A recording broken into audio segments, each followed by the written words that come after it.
Our story starts in the 14th century. India was the biggest producer of rough diamonds in the world back then. The famous Golconda mines supplied most of the world's diamonds. You must have heard of the Kohinoor. Well, that came from the Golconda mines. The Indian traders would transport these diamonds by land or by sea to Persia, which is modern-day Iran, or to the Arab ports from the west coast of India. Cambay and Goa were important trading ports on the west coast of India. The Arab and the Persian traders would then carry these stones to important trading centers like Cairo, Damascus, and Istanbul. These were the trading hubs where merchants from Asia met the ones from Europe. European, Venetian, Genoese, or Levantine traders then bought these diamonds in Middle Eastern or Mediterranean markets and transported them into Europe, and a majority of them landed in Antwerp. Antwerp in Belgium was rising as a big trading hub, and a big reason for the rise was its geography. Antwerp is located on the River Scheldt, giving it a direct access to the North Sea. Spices from the East Indies, cloth from England, sugar from the Americas, and Indian diamonds would reach Antwerp through its port. Merchants preferred Antwerp for several reasons. Antwerp's port was deeper, the city was more open to international merchants, and it had a burgeoning financial system, including some of Europe's earliest stock exchanges and banking facilities. In fact, Antwerp was handling almost 40% of the European trade at that time. As the rough diamonds started pouring into Antwerp, cutting industry started developing in the city, especially after 1476 with the invention of the scythe by Ludwig van Berken. This innovation allowed for the creation of the sparkling multifaceted diamonds we recognize today. Then something happened in 1498, which became the biggest turning point in Antwerp's diamond history. In 1498, Portuguese explorer Vasco da Gama reached India by sea, opening up direct trade routes between Europe and the Indian subcontinent. The Portuguese began bringing back large quantities of rough diamonds to Europe. The diamonds flowed into Lisbon directly from India, and from there, they reached Antwerp. The new direct sea route to India cut out the Middle Eastern intermediaries, and as a result, the diamond industry boomed in Antwerp.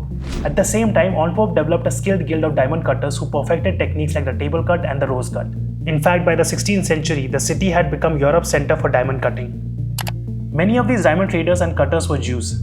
What made Antwerp's cutters stand out was their ability to maximize a diamond's brilliance. They weren't just interested in cutting stones down to size. They wanted to make them sparkle. Antwerp trained cutters had such a reputation that many foreign traders insisted their stones be cut only in Antwerp, even if it meant shipping them halfway across Europe. But history, as always, is messy. In the late 16th century, the Spanish Inquisition swept through the Low Countries, and the 80 Years' War between the Dutch and the Spanish led to widespread unrest. Antwerp under Spanish control suffered terribly. The port was blockaded, trade dried up, and many merchants fled north to Amsterdam, which soon became Antwerp's rival in diamond business. And for the next 300 odd years, Amsterdam became the diamond capital of the world. Fast forward to the late 19th and the early 20th centuries. The diamond world had changed dramatically. India's mines were declining, and new deposits had been found in Brazil, South Africa, and later in Congo. And here comes a darker chapter in Antwerp's diamond history: Belgian colonization. In the late 1800s, King Leopold II of Belgium acquired the Congo Free State as his personal property. What followed was a brutal and exploitative regime infamous for its cruelty, and among the resources extracted from Congo were diamonds. With Congo under Belgian control, Antwerp had privileged access to these diamonds. In fact, many of the rough diamonds mined in Congo were funneled directly to Antwerp, giving the city a massive supply advantage over its rivals. It's an uncomfortable truth, but it's one that must be acknowledged. Antwerp's diamond dominance in the 20th century was partly built on the back of colonial exploitation. At the same time, diamonds were flowing into Antwerp from South African, Russian, Canadian, and Australian mines. And this inflow of diamonds in bulk into Antwerp saw the return of a large Jewish population of diamond workers from Amsterdam. A lot of these were descendants of those who fled centuries earlier. The community grew rapidly, and by the 1930s, more than half of Antwerp's diamond industry was controlled by Jews. They brought not only skill and tradition, but also a close-knit system of trust, contracts sealed with a handshake, and deep knowledge of the trade. They helped solidify Antwerp's position as the world's leading diamond hub, and Antwerp again became the diamond capital of the world, leaving behind Amsterdam. By the 1960s, the city was processing up to 80% of the world's rough diamonds. The reason? A combination of trust, infrastructure, and institutional support. I was in Antwerp a couple of years back, and I think it has the most beautiful, exquisite railway station in the world. Just next to the central station is the Diamond Square Mile. Diamond Square Mile is a compact district, roughly about a square mile in area, and it houses over 1,500 diamond companies, workshops, and specialized services. It is also home to 4 of the world's most important diamond exchanges, or bourses. It is here where billions of dollars worth of diamonds change hand every year. The diamond trade historically operates on credit and relies heavily on trust, favoring tightly knit community and family-based business networks. The strong social control mechanisms within these communities help ensure fair dealings. The diamond business in Antwerp has mostly been dominated by Orthodox Jew community. often identifiable by their black coats and wide-brimmed hats. More recently, particularly from the 1960s, Indian Jain communities with their strong business networks and expertise in diamond polishing in India have gained a significant foothold and now play a major role in the Antwerp diamond trade. Apart from the Jews and Jains, you'll also find Lebanese, Armenian and Belgian communities involved in the diamond trade. Right after the Second World War in 1945, the Diamond Office was set up in Antwerp. It is a one-stop customs and regulations hub that controls import-export documentation efficiently. This makes the process transparent, quick and trustworthy and is considered one of Antwerp's biggest competitive advantages. Antwerp has created what many consider the most efficient and secure diamond trading ecosystem in the world. The diamond bosses, the Diamond Office and specialized banks make transactions smoother. The government also works with the industry to regulate trade, encourage security and keep things professional. Unlike some of its competitors, Antwerp didn't rely solely on tradition, it modernized. It introduced stringent documentation, laser inscription for traceability and advanced cutting technology. Now let's try and understand the diamond supply chain and see where Antwerp fits into it. Diamonds are mined in countries like Russia, Botswana, Congo, South Africa and Canada.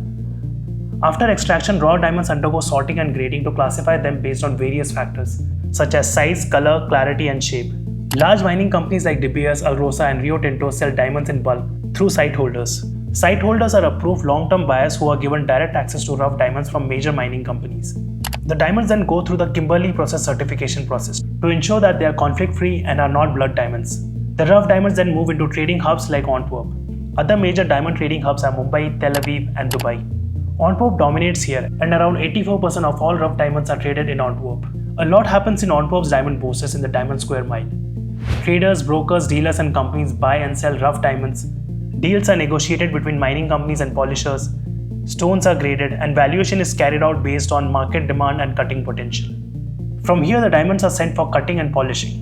Surat in India has emerged as the biggest cutting and polishing center and handles over 90% of the world's diamonds. In the past, Antwerp was a cutting powerhouse, but rising labor costs shifted this activity to lower-cost regions like India. Though high-value stones are still occasionally cut in Antwerp, especially custom or specialty cuts. Diamonds are then sent to labs for grading and certification, detailing the famous 4 C's: cut, color, clarity, and carat. The common certifying bodies are the GIA, Gemological Institute of America, IGI, International Gemological Institute, and HRD Antwerp. Certified diamonds are then set into various types of jewelry, including engagement rings, necklaces, earring, bracelet, and watches. The diamond jewelry is then sold through jewelry houses and retailers like Cartier, Tiffany, or are sold online. In recent decades, Antwerp has faced stiff competition from other global diamond hubs. India is the biggest challenger for its crown of diamond capital, as Surat has taken over the diamond cutting and polishing business, and Mumbai is emerging as a big trading hub. Also, Dubai has risen as a key player in the rough diamond trade, especially due to its tax-free status. At the same time, Tel Aviv, Hong Kong, and New York have their own thriving diamond districts. Then there's the rise of lab-grown or artificial diamonds, which cost almost 20 to 40% less than the natural diamonds of comparable quality. The artificial diamonds have become a threat to the entire diamond industry. Now, if a place has diamonds, then there has to be a high story associated with it. In February 2003, thieves pulled off a legendary robbery in Antwerp's diamond district, stealing an estimated $100 million worth of diamonds, gold, and other valuables from a high-security vault beneath the Antwerp Diamond Center. The operation was led by Leonardo Notarbartolo, an Italian thief with ties to the mafia. He posed as a diamond dealer for over a year, renting an office in the building to gain insider access. The gang bypassed 10 layers of security, including infrared sensors, magnetic locks, 100+ security cameras, and a steel wall door with a special foot-long key. They used simple tools like hairspray, plastic shields, and custom keys to bypass the security and carry out the robbery. Leonardo and 4 others were arrested a few months later and sentenced to 10 years, but most of the loot was never recovered. The 2003 heist is often dubbed as the heist of the century. That brings us to the end of the video. My name is Ajay and this is Alive and Curious. And if you like the video and for more such stories from around the world, please like, share and subscribe to the channel. You may also consider becoming a part of the Alive and Curious community, which will give you access to the exclusive perks. Thank you. See you in the next one.